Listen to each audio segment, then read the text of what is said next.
વિકાસ, પ્રગતિ અને પવિત્રતા. દીપમાલા ન્યૂઝ. નમસ્કાર, તમે જોઈ રહ્યા છો દીપમાલા ન્યૂઝ અને આજની શરૂઆત કરીએ એક તાત્કાલિક મહત્ત્વની ખબર સાથે. થોડીક ક્ષણો પહેલાં ભારતીય સશસ્ત્ર દળોએ શરૂ કર્યું એક સચોટ અને આયોજનબદ્ધ ઓપરેશન સિંદૂર. આ ઓપરેશન અંતર્ગત પાકિસ્તાન અને પાકિસ્તાન અધિકૃત જમ્મુ કાશ્મીરમાં આવેલ આતંકી ઢાંચાને નિશાન બનાવવામાં આવ્યા હતા, જ્યાંથી ભારત સામે આતંકવાદી હુમલાઓની યોજના ઘડી કાઢવામાં આવી હતી. એક સાથે 9 સ્થળોને નિશાન બનાવવામાં આવ્યા છે.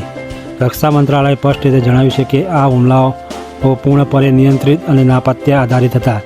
પાકિસ્તાન સેના કોઈપણ ઠેકાણા પર હુમલો કરવામાં આવ્યો નથી. ભારતે અતિશય સંયમ દાખવતા માત્ર આતંકવાદી ઘાટીઓને હથિયાર ઉઠાવ્યા છે.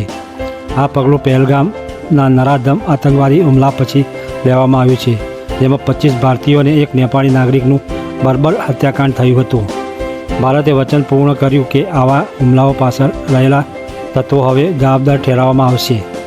ઓપરેશન સિંદૂર અંગે વધુ વિગતવાર માહિતી માટે રક્ષા મંત્રાલય આજે વધુ એક બ્રીફિંગ કરશે અને તમે દરેક અપડેટ સાથે જોડાયેલા રાખીશું. હમણાં માટે એટલું જ. દીપમાલા ન્યૂઝ